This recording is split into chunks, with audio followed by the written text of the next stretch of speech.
परम पूज्य गुरुदेव श्री प्रशांत त्रिवेदी जी को नमस्कार और मेरे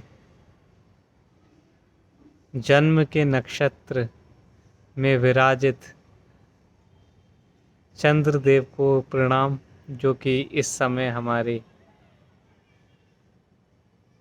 आकाश मंडल में हमारे जस्ट ऊपर विराजमान है।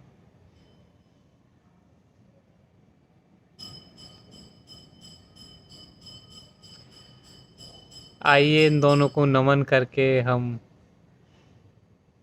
गणेश प्रिंसिपल को समझते हैं, गणेश भगवान के बारे में कुछ अनजानी बातें समझते हैं। Ganesh principle is one of the most beautiful principles.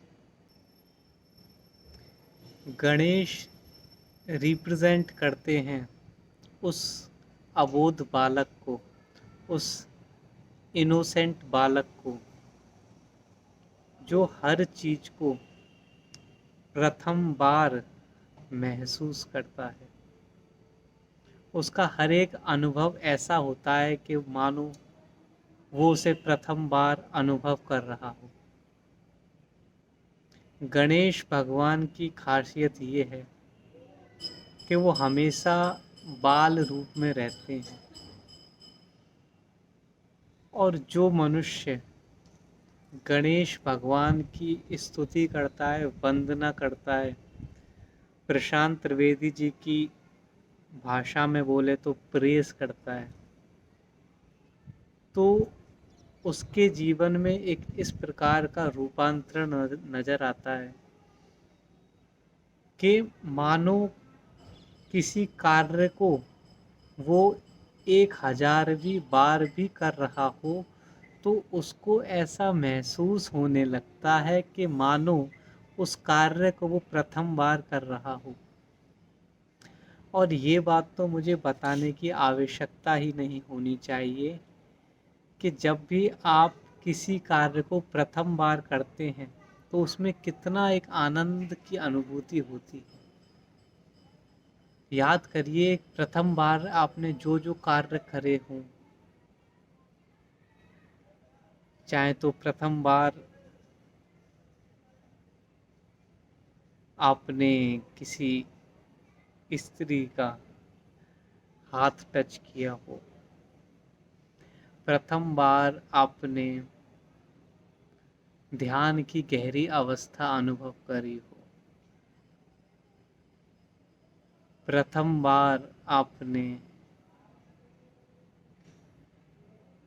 अपने आसपास पेड़ों को अनुभव किया हो, महसूस किया हो, प्रथम बार जब आपने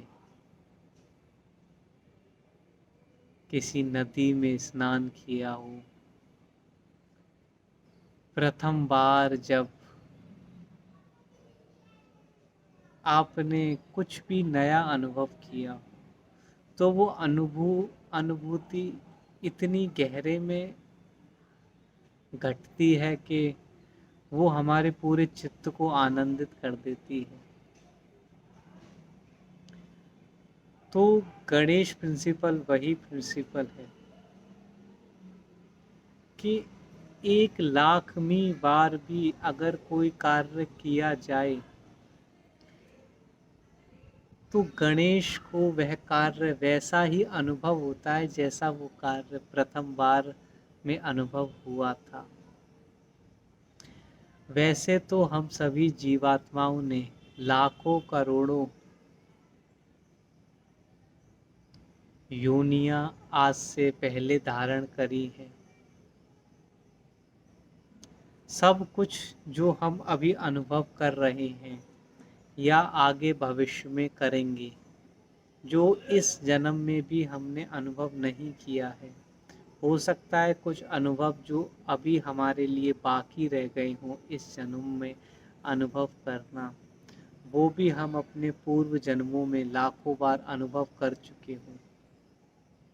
लेकिन प्रकृति की कृपा से जब हमें ये नया जन्म मिलता है और हमारे पूर्व जन्मों की सभी स्मृतियाँ समाप्त हो जाती हैं, एक नया सुनहरा अवसर हमें मिलता है इस प्रकृति को फिर से नए एक अबोध बालक की तरह, एक बिल्कुल नए कोरे कागज की तरह अनुभव करने का।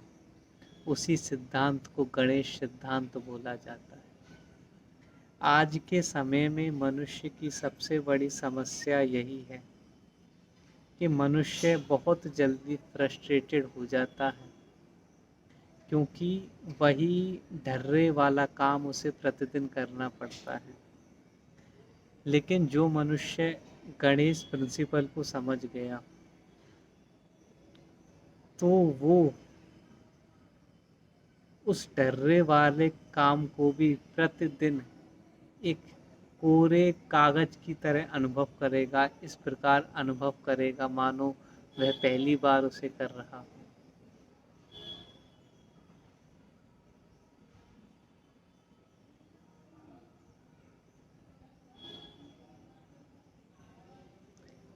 इस तरीके से गणेश सिद्धांत इज द मोस्ट ब्यूटीफुल सिद्धांत इन माई आईज, क्योंकि हर मनुष्य को ये पता होता है कि बचपन में उसके कितने आनंदित वह हुआ करता था।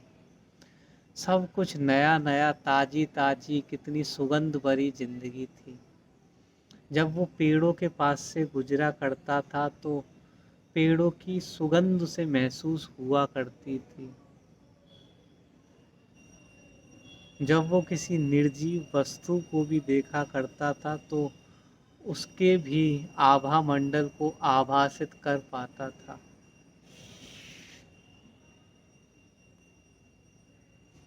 अनुभूति की वह गहरी समझ उसको हुआ करती थी, क्योंकि उस समय वो अबोध था, सब कुछ नया था उसके लिए। तो वही बचपन वापस आ सकता है if you know how to praise the divine qualities of Lord Ganesha.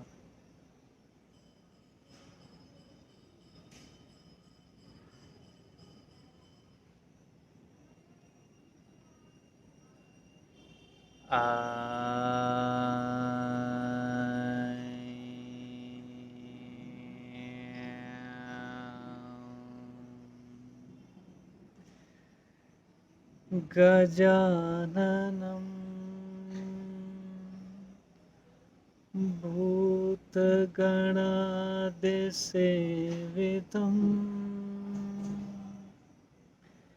कपित्थजम्बूफलचारुभक्षणम् उमासुतं शोकविनाशकारकम्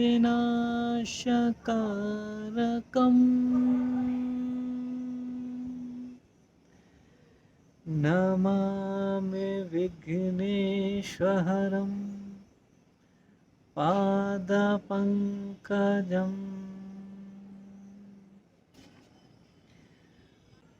Lord Ganesha represent a very innocent child that is always joyful by mere presence of himself, that is always exploring new dimensions, and every time he explores is the first time he explores it. It's the beauty of Lord Ganesha. That's why it is said that you must praise or worship Lord Ganesha before doing any of your tasks, or before praying or praising to any other god or divine. Because if you know how to praise Lord Ganesha, then every time you will be involved in doing some work or in praising of divine, you will be doing it in a way that you are doing it for the first time, and all the beauty lies in the very first time. All your beautiful memories are of the very first time you have done something, experienced something.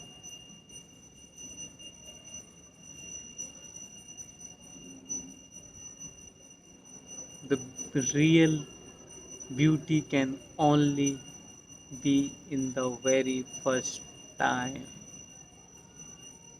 and it's represented by the Ganesh principle.